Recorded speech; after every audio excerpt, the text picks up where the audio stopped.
From the very beginning, this seems to be very much divided on generational lines, with so many of the students, at least it seems like, in favor of a change, and so many of the alumni and community members coming out, at least the ones who have come to the meetings, in favor of keeping it the same. How do you bridge that gap?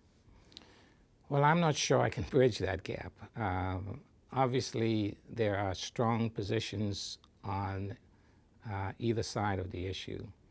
And whatever that decision is, there is going to be a segment of our community, our university, and the immediate community are not going to be happy with it. We are obviously would like to come to some kind of compromise, but as you have observed, there are individuals that have very strong views on both sides of this issue. People don't seem to want to give it all. That's what it seemed to be happening there. They're asking for a response. Do you plan to make any sort of response or apology that they've asked for? I plan to respond. I will give them the respect of responding to the document that they have sent. Obviously, at this point, I see no reason for me to make an apology for anything that I have done. There are things that I have control over as a university president, and if I feel it's necessary that a mistake was made, then that will be under consideration. Their apology specifically asks for, they specifically ask for you to apologize to Black students for a lack of concern and awareness of the issues they face on campus. Well, obviously from our earlier conversation of some of the programs that we have on campus, I think anyone who knows me and have been around this campus know that I am involved and engaged across the board, Black students, white students, and so that's just a difference of opinion there. And the last one that I hadn't gotten to yet was they're asking specifically for Black faculty members to have, it seems like, an easier route to tenure than they currently have. Do you see an issue with that? There are always ways that we can help our faculty members achieve tenure.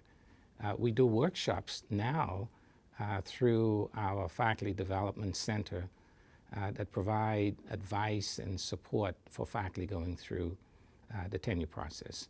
And I've worked at other institutions during my career that have developed programs to help African American and people of color faculty members to maneuver the process. And so I think there might be some opportunities there. We've had some discussions over the last year or two at MTSU in that regard. And so that's an area that we can explore. But there are policies, there are guidelines. You can't have a double standard. And certainly we're not going to compromise the standards of the university. All right. So you said you're probably going to respond to them. Would that be something that you're going to make public or send out written at some point?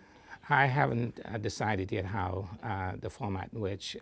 Obviously, the best way to try to address these kinds of issues is to sit down and talk about them and see if we can come to some common understanding and a common point of view. And so we will look at different options of addressing some of the concerns that the students have outlined. Possibly even reaching out to them. Oh, absolutely, and I have already. I have spoken with one of the students who was one of the leaders of the group today as a follow-up to the protests last night. Do you kind of understand why they're so upset? You know, can you understand where they're coming from with what they're talking about? Certainly there are positions with regards to the Forest Hall. People feel very strongly about that issue, and I certainly can understand there are ways of going about dealing with issues that you don't agree with. We live in a society where we have to have order.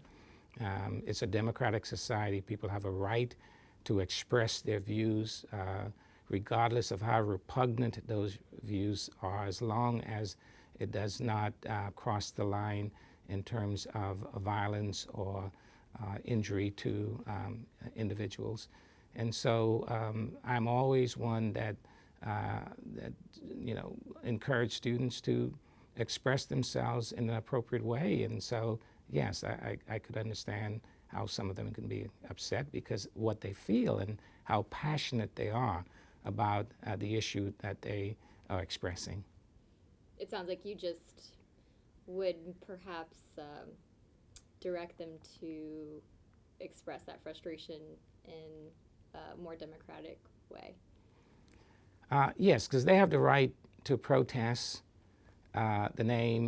the individuals who feel that the name should stay should have that right to protest and support.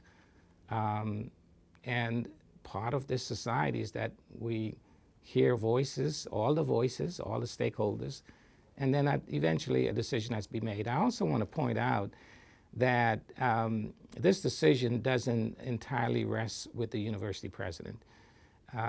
There are laws in place in this state that requires issues dealing with historical monument to go through a process, the historical commission, and even further if the decision is not to an individual's liking. And so I'm just one part of the process. I have to submit whatever recommendation to our Board of Regents.